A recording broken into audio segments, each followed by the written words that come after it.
तुम LLM complete करने के बाद में अगर किसी नॉर्मल सी लॉ फर्म में भी काम करोगे तो भी तुम्हें कम से कम इतनी सैलरी मिलेगी। ये अमाउंट अपनी सासू माँ को दिखाना चाहता हूँ, वो यूँ मान जाएगी।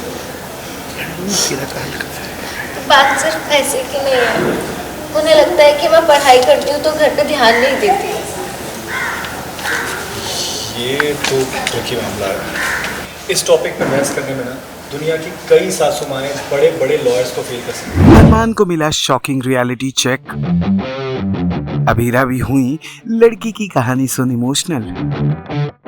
सीरियल ये रिश्ता क्या कहलाता है आने वाला एपिसोड बहुत ही ज्यादा इमोशनल हो चला है। वेल आप देखेंगे कि कैसे भूखी अभीरा जब कैंटीन में खाने की तलाश से पहुंचती हैं तो कैंटीन तो बंद होता है लेकिन वहां उनकी मुलाकात एक लड़की से होती है जो बहुत रो रही थी। अभीरा के उसके कारण पूछने पर वो कारण नहीं बताती। तभी अभीरा के पीछे पीछे अरमान वहां पहुंचते हैं और वो भी उस रोती हुई लड़की से उसके दुख का कारण पूछते हैं। तब वो बताती है कि मैंने शादी की थी जिस घर में, वहां उन लोगों ने पहले तो वादा किया था कि वो शादी के बाद मुझे पढ़ने देंगे लेकिन अब वो मेरी पढ़ाई रोकना चाह रहे हैं। वेल बातों बातों में वो ये भी बता देती है कि मुझे मेरे पति पे विश्वास था कि वो मेरा साथ देगा लेकिन उसने भी मेरा साथ छोड़ दिया। ये बात सुनते ही अरमान और अभीरा दोनों ही इमोशनल हो जाते हैं और अरमान को एक रियलिटी चेक मिलता है। अपने बीच बचाव के लिए अरमान उस लड़की को कहते नजर आते हैं कि उस लड़के की कोई मजबूरी होगी लेकिन वो लड़की कहाँ सुनना चाहती थी। वेल ये सारा कुछ देखकर अरमान की आंखें भर जाती हैं। वेल अब देखना तो ये होगा कि क्या अरमान अब इसके बाद तुम LLM कंप्लीट करने के बाद में अगर किसी नॉर्मल सी लॉ फर्म में भी काम करोगे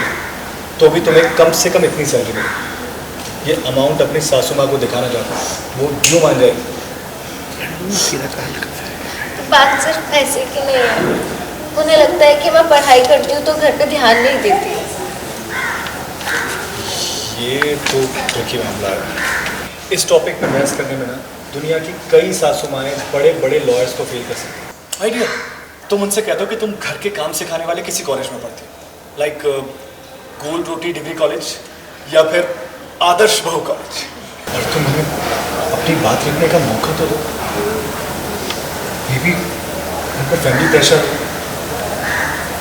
हो सकता है, उनसे गलती हुई, उन्हें गलती सुधारने का एक मौका तो दो। उससे बात तो करो। और जब सारी बातें खत्म हो जाए और कोई रास्ता नहीं दिखे तो फैसला लेने के लिए तैयार हो। देखो तुम प्रैक्टिकली सोचो, तुमने अपने हस्बैंड को बताया था शादी से पहले कि तुम्हारे लिए पढ़ाई कितनी इम्पोर्टेंट है लेकिन फिर भी उसने तुम्हें धोखा दिया, अपना प्रॉमिस तोड़ा। तो फिर क्या गारंटी है कि आगे जाके वो तुम्हें हर्ट नहीं करेगा?